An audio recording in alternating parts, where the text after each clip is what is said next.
welcome Paul Myrehaug.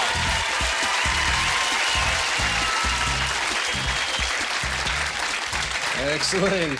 Thank you very much, Toronto. Great to be here. Thanks for coming out. I'm originally from Alberta, but I make my home here. Oh, yeah, clap it out, Alberta. Thank you very much. Excellent. I make my home here now. I like Toronto. My family asks what's the biggest thing I miss about Alberta, and I say no terrorism. Everybody's always worried about terrorism in Toronto. It doesn't bother me at all because terrorists seem to be morning people, hey?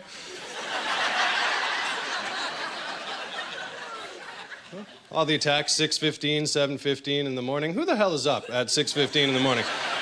If you had a big suicide mission tomorrow, wouldn't you enjoy your morning? Hey, maybe hit the snooze a couple of times before you got the job done, huh? Breakfast before you got your day started. That's why there's no way Canadians could be suicide bombers. No chance in hell. If we all knew we were committing suicide tomorrow morning, how hungover would we be at 7:15, right? 7:15 in the morning, I'd still be trying to get my dick out of the hooker. You know what I mean? Super late. I'm a positive guy, too. I try to take positives out of everything in life. I can't find anything cool about terrorism. I guess I'm learning more about the Middle East. That's the closest thing. Before September 11th happened, I had no idea Afghanis even existed, to be honest with you. I didn't know the country was there. I remember watching TV. It was like, Afghanis claim responsibility for September 11th. I was like, holy moly. I remember my grandmother knitting me one of those when I was younger, huh?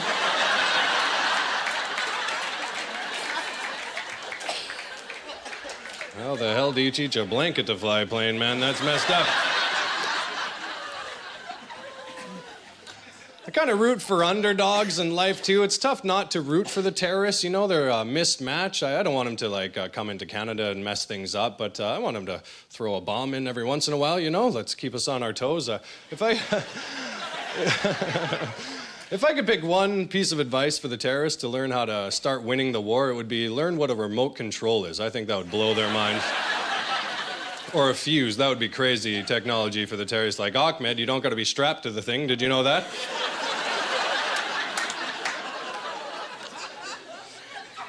You could hide behind the bushes with the rest of us, pal. What the hell are you doing out there, buddy? Dangerous. Hasn't affected Canadians too much. I guess air travel's changed a little bit. You can't show up like 20 minutes before your flight and still get on and have a drink before you take off. You gotta show up 3 hours early. You can't bring water or toenail clippers or anything like that. I like to take the red eyes now. It makes me a lot more relaxed and just sleep the whole flight away. Last flight I was on, I had my eye patch on and my jacket as a blanket, dead to the world, sleeping, and it was time to land. And the stewardess was walking around to make sure everybody had their seatbelt done up, and she had the gumption to lift up my jacket and look in my crotchal region here. Thought, what a ballsy maneuver, hey everybody? What if I was stealth jerking off under there, you know what I mean? Joining the Mile High by myself. It happens, everybody. I like to do it into an empty bag of salted peanuts. That's how I roll. Oh, my goodness. A lot of traveling in the stand-up comedy world. I took a gig in the Dominican Republic. It's a cool gig. You're down there for 2 weeks. You only have to do 3 shows in 2 weeks. The rest of the time, you just kind of chill out on the beach. And I ended up getting sick. I got food poisoning, and it was the type of sick where, if you've had too many drinks at the bar, you go home and lay down in bed, and the world starts spinning, and you go to the bathroom and you throw up, and then you come back to your bed for 20 minutes and back to the bathroom and throw up, and then sometime in the night you just figure, you know what, screw it, I'm gonna move my whole life into the bathroom, right? Like, I'm gonna bring the pillow, the quilts. You spend like the next hour of your life yelling at shampoo bottles and fighting with plungers. It was one of those sicks, and it got bad enough. I got dehydrated enough where I had to go to the hospital in the Dominican Republic, and I was a little nervous because it's a third world country, you know, they're not really messing around, and I got to the hospital and they checked me in, and they found out that I had travel insurance, so everything's going to be covered. And the game plan for the Dominicans is to make money off of stupid white tourists. And I'm a stupid white tourist, so it's no different with the hospitals. It turned out to be okay, because once the Dominicans found out that the government was going to cover my healthcare coverage, it was kind of like being at an all-inclusive resort, but instead of free alcohol, you get all the free prescription drugs you want, you know? Best day of my life, man. I couldn't believe it. The doctor was walking me to the drug room, and he doesn't speak a word of English, and I have my IV, and then I have my little cart, and we're rolling. I'm like, hey, where are we going, Pedro? He's like, you'll see, huh? And we stopped in front of these double doors, and he opened up the doors, and it was like,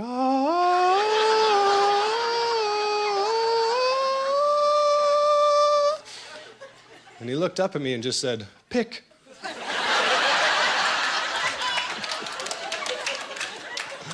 Best day of my life. I'm a cigarette smoker. I've been smoking for 10 years. It's my favorite thing to do in life. Started when I was 15 years old, and when you're that age, you lie to your parents about smoking cigarettes. They know you smoke, but it's just easier to lie and get away with it or whatever. But my dad would always have tricks. He would try to trick me into catching me smoking. I'd come home from a party or something, and he'd be on the couch over here chilling out, and I'd walk through the door, and he'd be like, hey, boy, come here right now. You out there partying, huh? Smoking cigarettes? Let me smell them fingers. I'm like, okay, buddy, if you want to. I don't know if that's a good idea.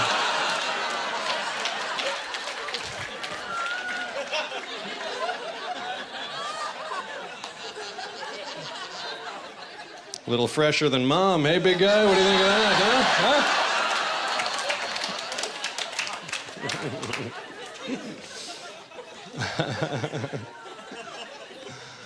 Oh, man.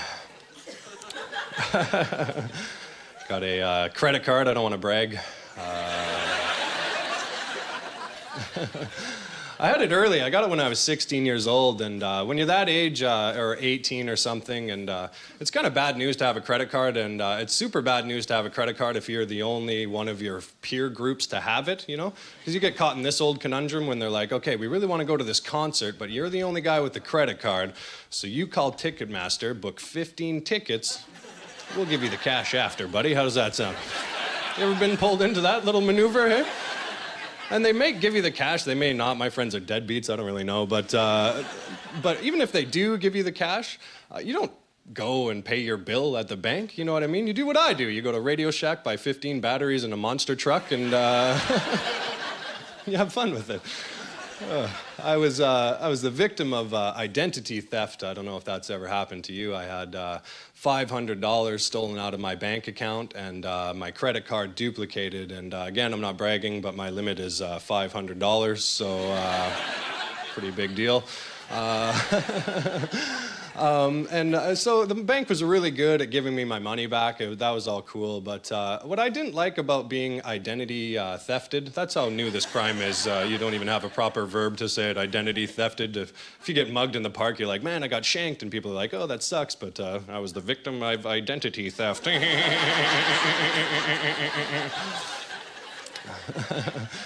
But I got identity thefted, and what I didn't like about it is I knew a nerd had taken my money, hey? Doesn't that bother you? I hate knowing a geek is sitting there making friendship bracelets and stealing my shit, you know what I mean? I hate that.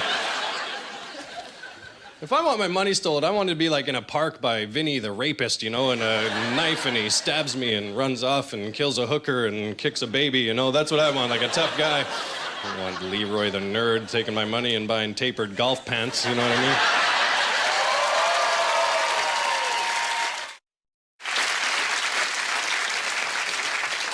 I don't know if you've been to jail, but I have. I'll tell you the story. I was doing a gig in Red Deer, Alberta, and it's a small town in between Edmonton and Calgary. And they got a big hotel in the middle of the town. They put 2 nightclubs in the same hotel. The doors are literally 3 feet away from each other. And this nightclub here is called Mortimer's. That's where young kids go, take ecstasy, look at glow sticks. It's a fun time, right? And the door, right next door, the other bar is a bar called Billy Bob's, and Billy Bob's is Canada's biggest country music bar. And it was a good idea for the hotel. They make a ton of cash, but what happens is at 3 in the morning, the two bars empty into the same parking lot, and the etards and the cowboys unite like this. And it's great. You can sit there and eat and watch kids on drugs get their ass kicked for like 3 hours. It's a lot of fun.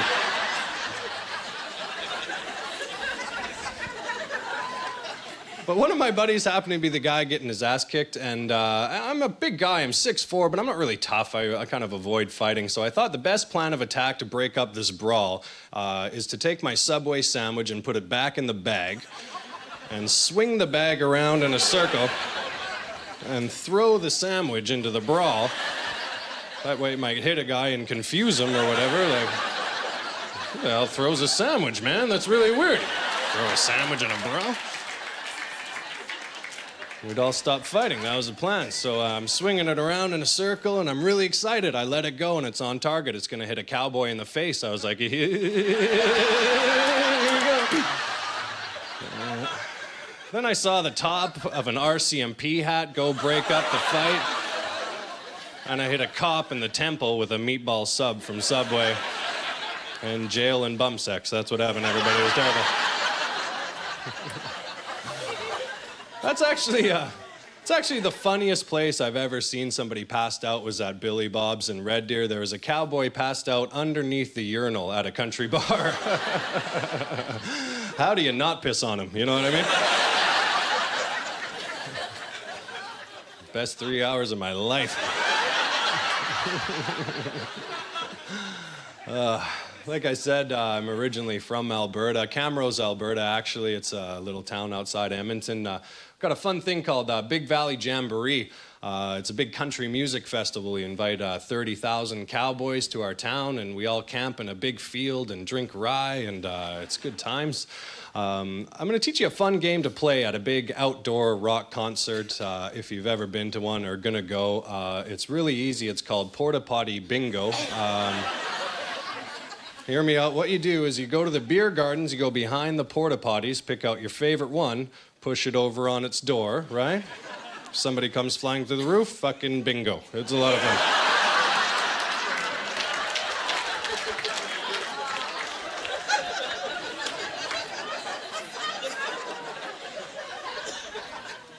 I got pushed over last year in a porta potty. Gotta tell you, not as funny as I thought, huh? Especially since I was throwing up at the time. That made that a lot worse. Blackout bingo. I was excited to move to Ontario from Alberta, more for the technological advances. When I moved, Alberta wasn't hitting their boom, and I saw some new crazy stuff in Ontario, like drive-through bank tellers was the first time I saw that was Ontario. I thought that was the coolest. You don't have to be cold anymore in the winter. You can sit in your rides all nice and toasty, get money, just boop, boop, boop, boop, boop, boop, boop, boop, money. They put braille on the numbers at the drive-through bank teller.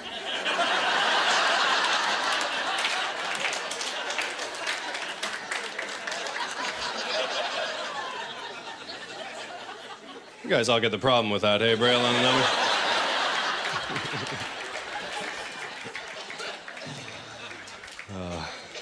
I thought there'd be less drinkers and drivers in Ontario than Alberta, but I was dead wrong. Turns out you're just smarter about it in Ontario. See, what we do in Alberta is we get drunk and then leave the bar at 3 in the morning in our cars, and we never get caught. Well, I never get caught. But Ontario, I've noticed that you guys are a bit smarter. What you do is you won't drink and drive at 3 in the morning, because that's just stupid. What you'll do is at 3 in the morning, you'll go to a house party and drink till 7 in the morning. And then get in your cars and drive, because you guys figure daylight's fucking kryptonite for the breathalyzer or something. I don't really understand. You can't give me a ticket, piggy. It's daylight out. Whee! Whee!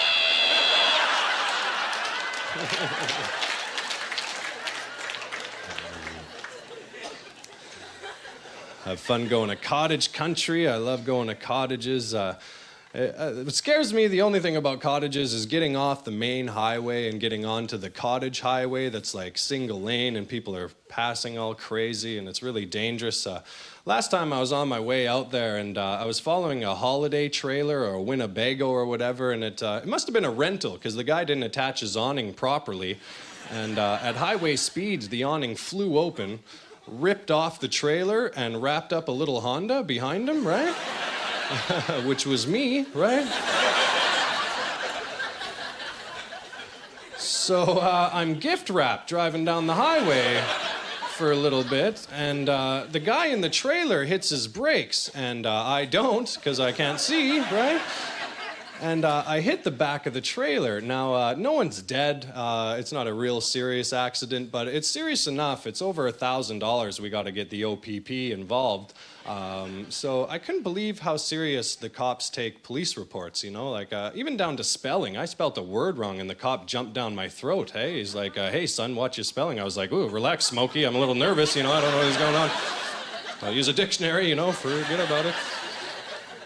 And then I got to the word awning in the story, and I don't know if you're an idiot like me, but that's when I realized that dictionaries are no help at all unless you know the first letter in the word, huh?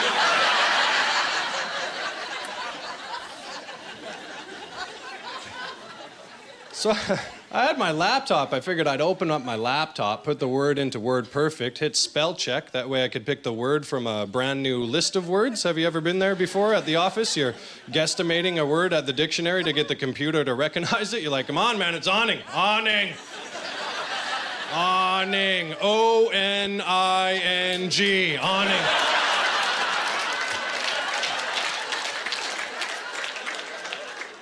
And the little paperclip guy jumps out. He's like, did you mean onion? You're like, no, man.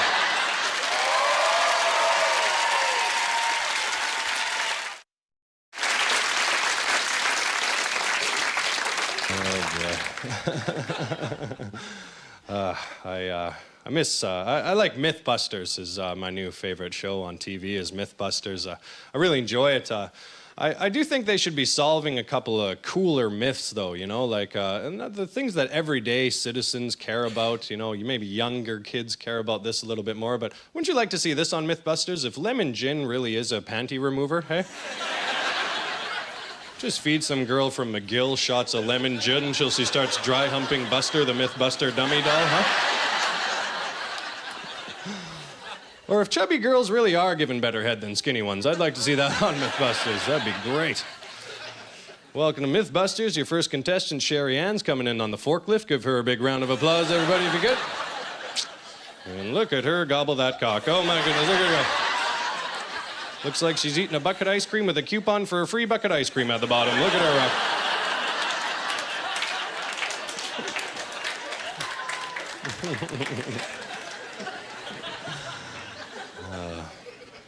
Tell you a little story here.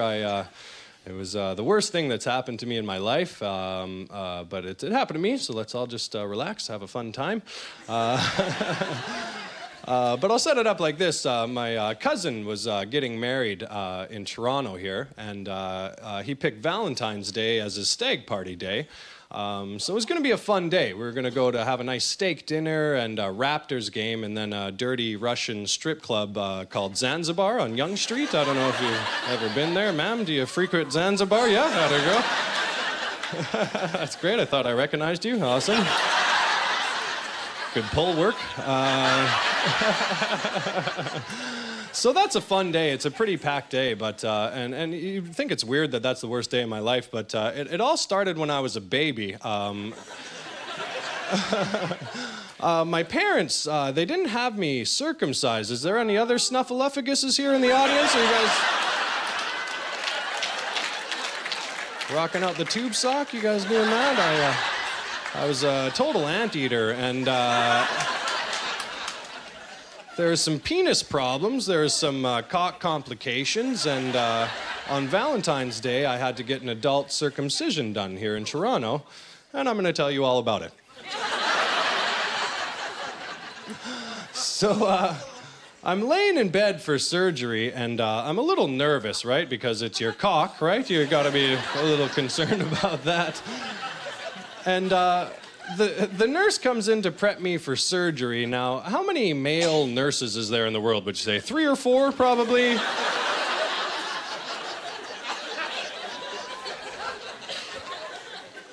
Of course, I get Raoul floating in straight off Church Street. Hey, like, hello!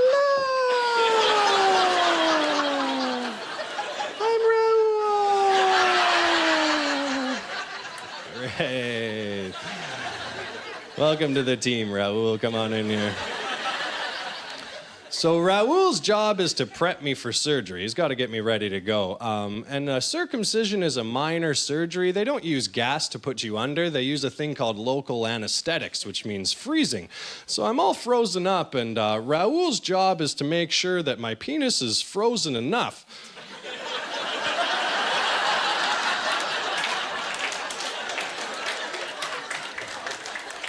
to be able to withstand the surgery, you know what I mean? So he's kind of smacking me around down there.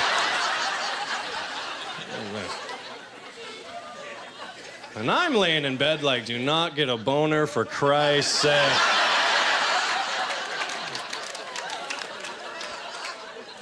Because his technique's good, right? He's gay, he's got great technique.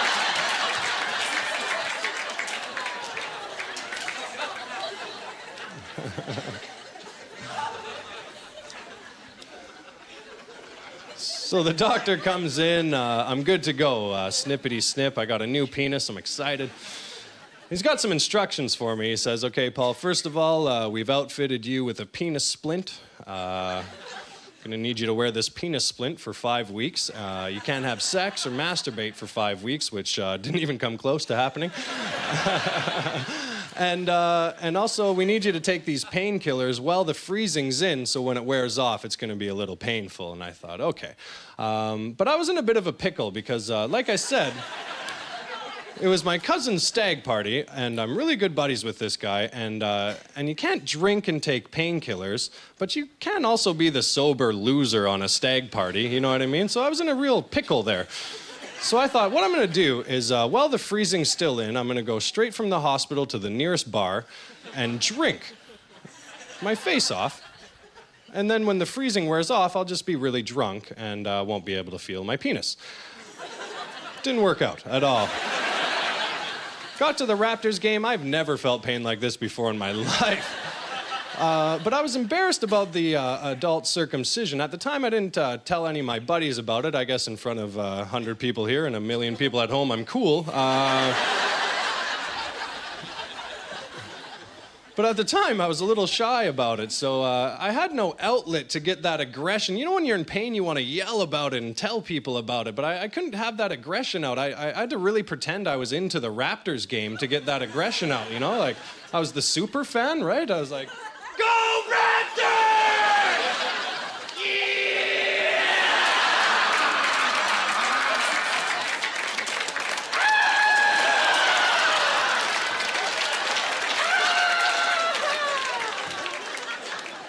My cock! My cock!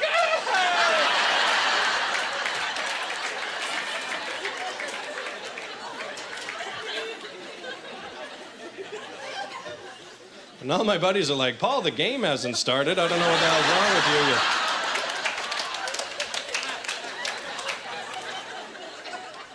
you. Scaring the kids. So my plan eventually works. I get inebriated enough where I can't feel pain anymore. I'm good to go. And now it's time to go to Zanzi's on Yonge Street. And of course, I haven't seen my buddies for a long time, so they walked in, and I walked in afterwards, and they're like, boy, we haven't seen you in a couple of months. I tell you what, we just gave that stripper $40. Go upstairs for a lap dance, buddy, on us.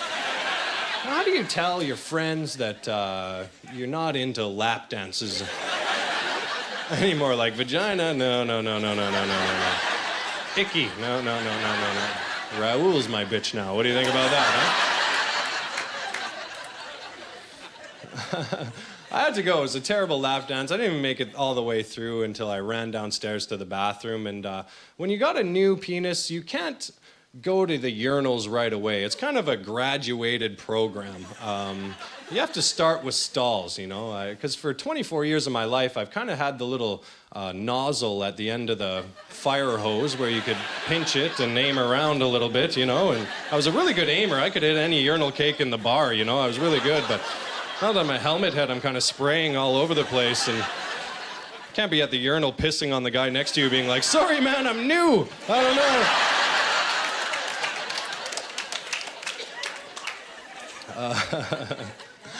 I didn't have many homeless people in my small little town. Toronto, when I moved here, was the first time I got a feel for it. And I try to give one homeless person money every day. I just pick one out and do my part to get that all done. But I really like watching other people give homeless people money because no one really wants to touch the dirty homeless hand. Hey, have you noticed that? And they drop it from like 4 feet like a Plinko chip on The Price is Right, hey? Like, come on, 10 grand, 10 grand, hepatitis, wah, wah, wah.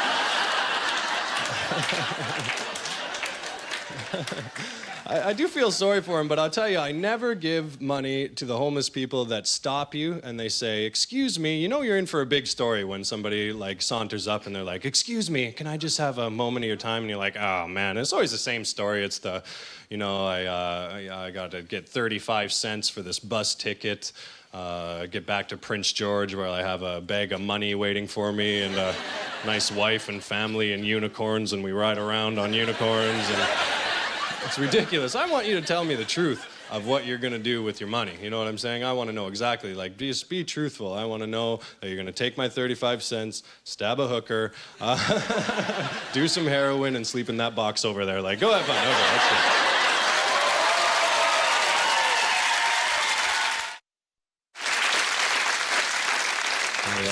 I really like girls. They're really, really fun.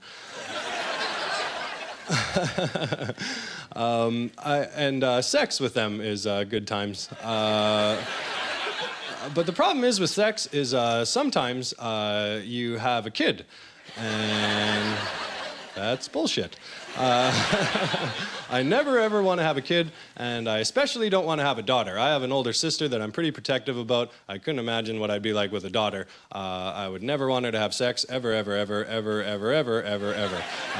My daughter's not getting nailed, ever. If I ever have a daughter, my game plan is to feed her nothing but Happy Meals from day one. You know what I mean? You just pork her right out. Hey, everybody, hey? Who wants another cheeseburger? Who's daddy's little sea donkey? Aren't you?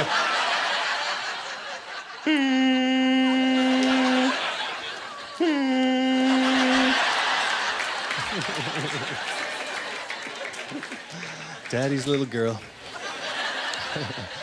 Found out this the other day that when girls live together or work together long enough, eventually you'll hook up, right, ladies? Isn't that right? Like you won't like have relations or anything, but your cycles, your feminine cycles, will become one, right? You start getting your period at the same time, and that's crazy to me. I don't understand that at all. It's like Bluetooth. I don't really get it.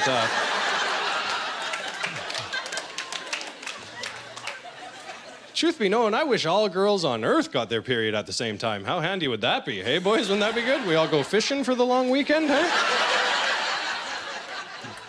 Leave the cities to the girls like 4 days of jungle law here in Toronto, eh?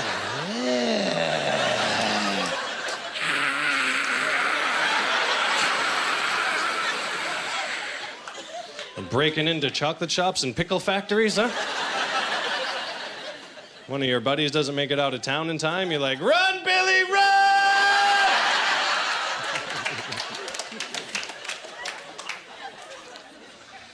I love that connection that girls have. Guys don't have that connection that you do, but it's really cool. I love Girls' Night Out. That's my favorite thing to watch. I love that. Yeah, right on.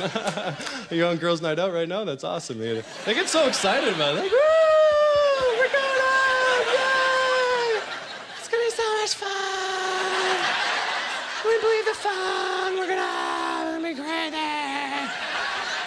You get together and you get ready, you try on outfits, and everybody's having a good time. You pep talk each other. You pep, you're like, oh, okay, girls, we're gonna have fun tonight, but let's protect each other, okay? Because we're just girls, and it's a big world out there, okay? We protect each other. We're all sisters, all of us. We're all vagina sisters, that's right.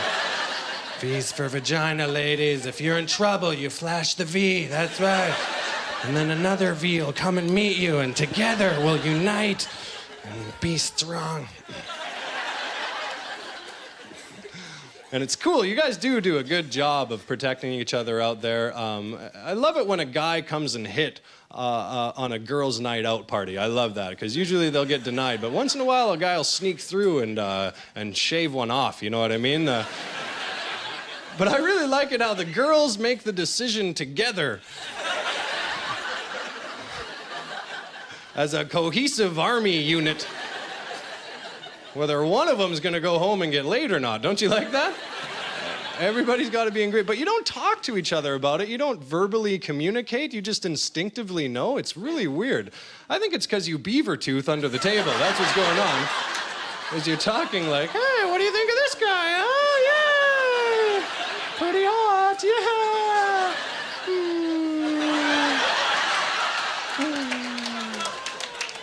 Send.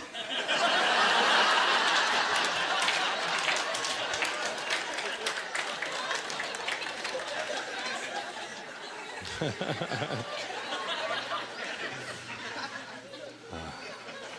have a girlfriend now. We've been together about 6 months. When we first started dating, we went to Vancouver together. And it was a lot of fun. She'd never been, so we had a great time. But it was early in the relationship, so we weren't really talking about contraceptives or whatever. You know, I'm still wearing condoms is what I'm getting at. You know, that fun part of your relationship when you're still wearing the domes. And we were having sex one morning, and it happened to be one of the times that the condom didn't make it through the whole party. You know what I'm saying? Like, I pulled out, and I just have, like, the little elastic band at the end of my penis. And I'm like, uh-oh. And she's like, yeah. Uh-oh. And it turns out she's not on the pill. It makes her sick. So we got to go to the pharmacy to get the morning after pill. Now, in Vancouver, there's a couple of types of change beggars. There's the squeegee kids. You throw quarters at them and they dance and stuff. It's fun time. And then there's legitimate change beggars, and they have suits on and binders, and they want you to help out like sick puppies and children and stuff. So we're walking to the pharmacy to get the morning after pill, and this binder jumps in front of me and was like, hey, do you want to save a kid today? I was like, no, man, way off.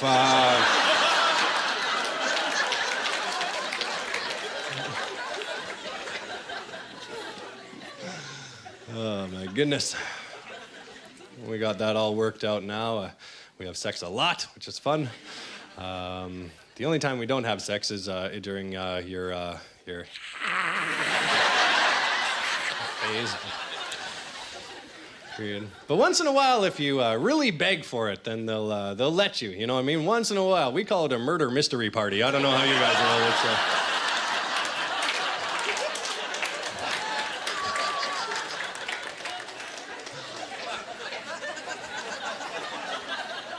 fun times. After it's all over, I like to walk around the apartment and put the crime back together, Gil Grissom style, you know what I mean? Like, looks like the struggle started in the kitchen. No signs of forced entry, that's good.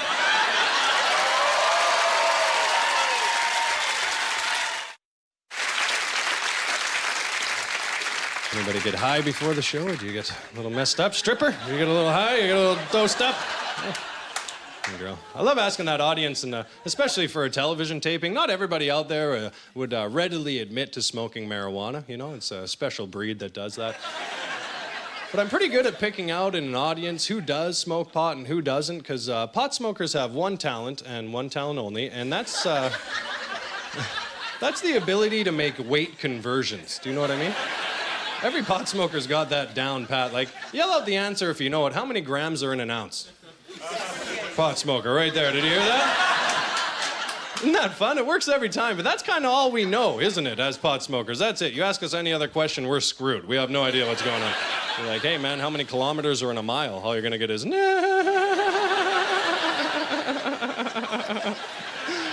you can't smoke a mile of weed, man.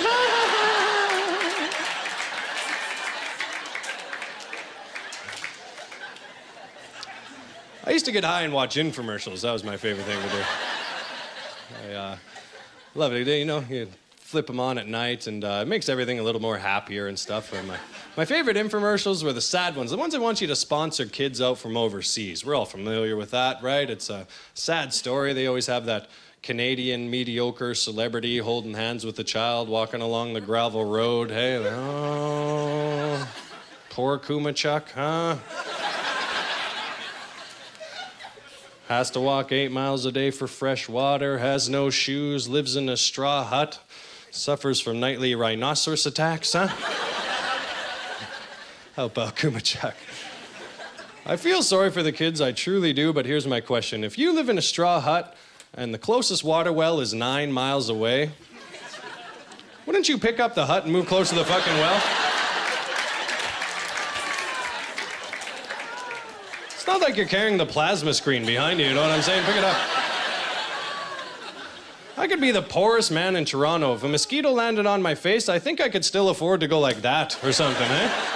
How poor are the kids in the commercial? If fly lands on their face, they're like, can't afford that shit anymore, are you kidding? And you don't have to laugh at that, because that's mean. That fly thing's really, really mean, but it irks me. It gets on my gourd. Like, all you gotta do is that. That's it. That's it. The fly's gone. Boom. Pretty, no technological advances in this at all, you know? Fly goes away. You know, the horse has got the tail thing figured out. Pick it up, Kumachuk. You know what I'm saying?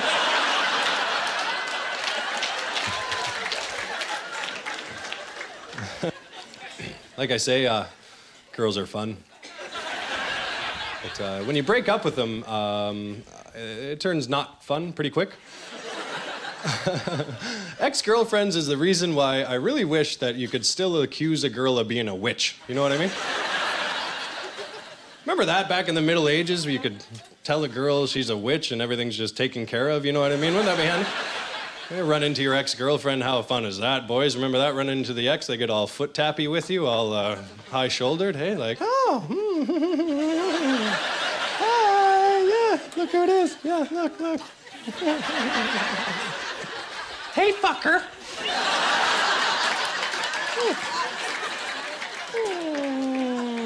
How come we never call anymore, huh? Just because we broke up doesn't mean we can't be friends. What do you think?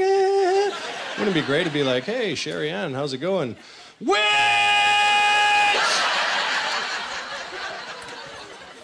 And your friends would carry her away and burn her ass? Wouldn't that be nice, everybody? Yeah? Save her clothes, I got a receipt. I think life's all about balance. You got to keep everything in moderation, and I think you'll be okay in life. I spend my nights making people laugh in comedy clubs across the country, so that means I spend my days creeping people out whenever possible. You know, I won't do anything different, though. I'll still stick to my everyday routine, but I'll switch it up a little bit just to creep them out, you know? Like, I'll still work out, but I'll take the dumbbells down to the women's shelter and stand on the lawn and pump the gun staring in the window.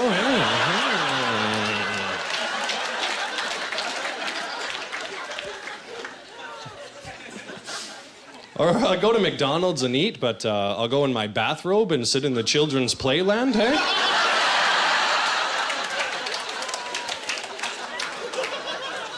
Where do your kids go to school, huh?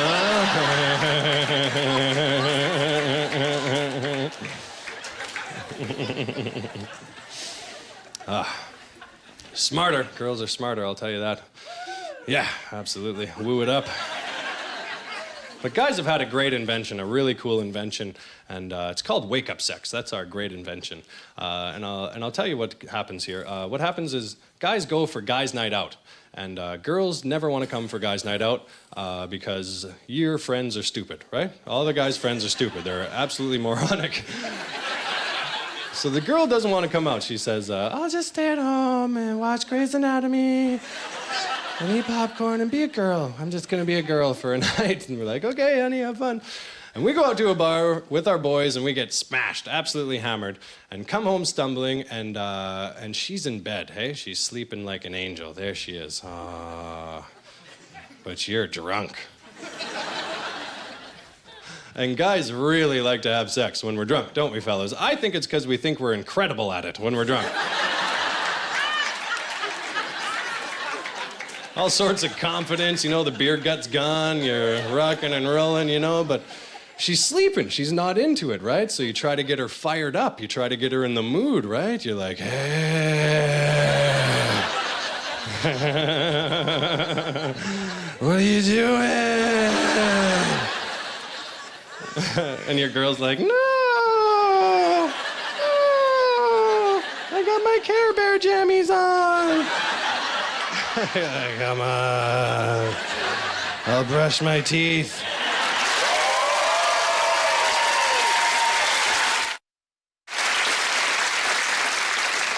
Hooked up with a cougar the other day.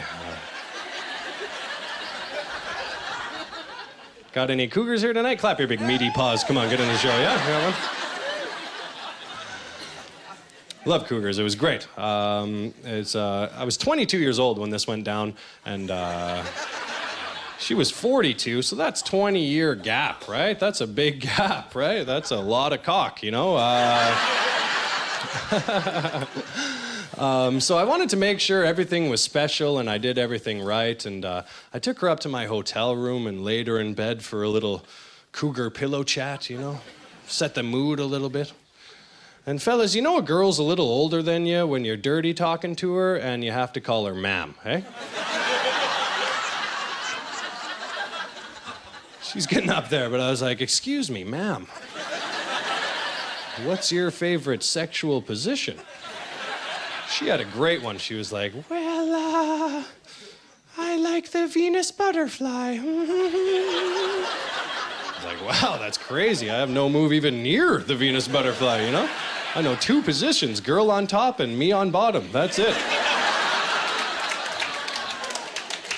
I felt the need to make up a brand new maneuver to impress this girl, you know? I was like, Venus butterfly, whatever. Ever had the petrified seagull?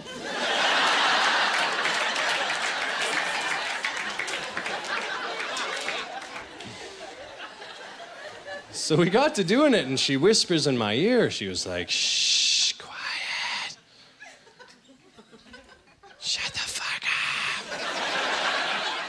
It's magic time. Can you feel the magic? I was like, no. What the hell are you talking about? She's like, do the petrified seagull right now. It's so hot. Do it right now. And in my mind, I'm like, I am completely screwed. I made that up. I have no idea what I'm gonna do here. So I ended up on top of the gal, just kind of like,